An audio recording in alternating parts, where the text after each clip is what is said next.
Times now Bodoland नायगिरिफोरनि थाखाय दानो बे समाव मोनसे बिग ब्रेकिं निउज।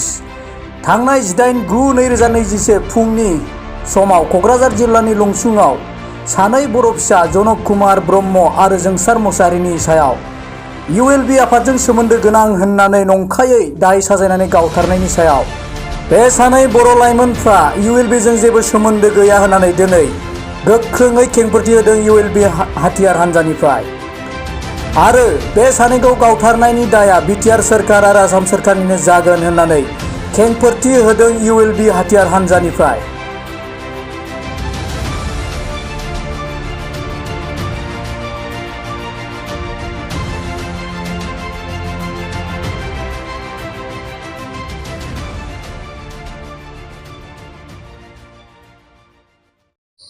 खुलुमहरबाय। जों ULB आफादनिफ्राय बयनिसिमबो रायजो राजानिसिम खुलुमहरनाय थाबावबाय। मैयासो जानानै थांदों बे जाथाया जोंखौ लानानै बुंबाय थादो, नाथाय बे सानै गथ'आ जोंनि ULB आफादनि सोद्रोमा नङा, जों क्लियार होयो। बेनिखायनो आं बुङो रायजो राजाखौ बा खावलायहरो, जों ULB आफादनिफ्राय खावलायहरो जे गुबुन हारिजों इनायै सोबख'जानाय नासयजानायनिफ्राय जानगाराव था। जोंनि बर' हारिया खौसे जा। जोंनि बर' हारिया खौसे जायाब्ला जोबस्रांलांनायनि लामायाव, जों खौसे जायाबा जों बड'लेण्ड मोना। बेनिखायनो आं रायजो राजा आइ आफा बिदा फंबायफोरखौ खनसे फिन खावलायहरबावो, जों खौसे जा। खौसे जाब्लानो जोंनि मोन्थायखौ जों मोनगोन। आरो मैयानि जेनाखि इनाय अयथासारै आसाम पुलिसा गावथारदों, बिनि दायनिगिरिखौ जों बिटिआर सरकारखौ बुंनो हायो बा जों सोंखारियो। नोंसोर जुदि बर' हारिनि थाखाय बा बर' जाथिनि थाखाय नोंसोर जुदि मोजां खामानि मावदोंब्ला बे सानै गथ'आ दिनै नंखाय फान्दाय जानानै मानो गावथारजानो गोनां जादों जे जोंनि ULB आफादनि सोद्रोमा होननानै। रायजो राजा नोंथांमोन खोनासं, बे सानै गथ'आ जोंनि ULB आफादजों जेबो सोमोन्दो गैया आरो बे जोंनि सोद्रोमा नङा। बेखौनो आं रायजो राजानि सिगाङाव क्लियार होयो। आरो बिटिआर खुंथायनि गोहोआव थानाय बर' लिडारफोरखौबो जों बुंहरो जे नोंसोर जुदि हारिनि बा जातिनि जुदि खामानिखौ नोंसोर मावमारदोंब्ला हारिनि रैखाथिखौ नोंसोर सान। जोङो दिनै हारिनि थाखाय ओंखारदों, हारिनि रैखाथिनि थाखाय ओंखारदों। जों रावखौबो नासया, रावखौबो मुगैया।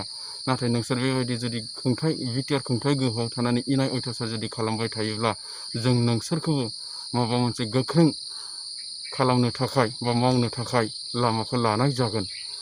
दा बेखौनो आं बुङो जे दिनै आसाम पुलिसफोरा जोंनि माबायाव बिटिआराव फैनानै बर'नि जायगायाव फैनानै मानो बेफोरबायदि गावबागाव गोहोखौ बाहायनो मोन्दों, बेफोर गासिबो जोंनि बर' लिडारफोरनि राजनितियारि दोलोआव थानायफोरनि गोरोन्थि।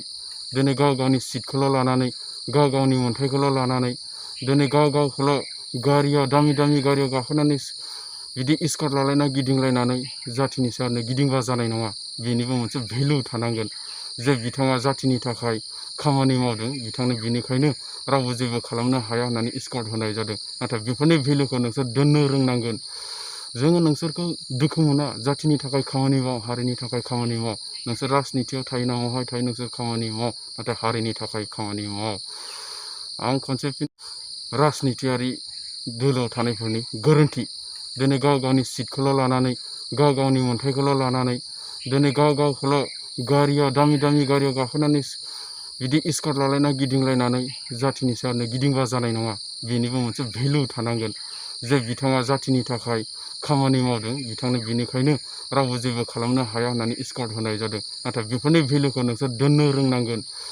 जोङो नोंसोरखौ दुखु मोना, जाथिनि थाखाय खामानि माव, हारिनि थाखाय खामानि माव। नोंसोर राजनितियाव थायो ना महाय थायो नोंसोर खामानि माव, नाथाय हारिनि थाखाय खामानि माव। आं खनसे फिन बुङो, जों ULB आफादा फावसायनानै थाया। रायजो राजा नोंथांमोन जोंखौ फोथाय जे जों बुंदों जे जुदि ओरैनो इनाय अयथासारै जुदि सोरखौबा सासे गावथारब्ला जों बिनि सायाव 20 जनखौ गावथारगोन। नाथाय जों बेखौबो मावगोन। सम आरो बोथोरखौ रायजो राजाया नेनानै था। जों ULB आफादनि मावनायखौ नुलांनो मोनगोन। जय बर' हारिनि जय, जय बर' हारिनि जय, जय बर' हारिनि जय।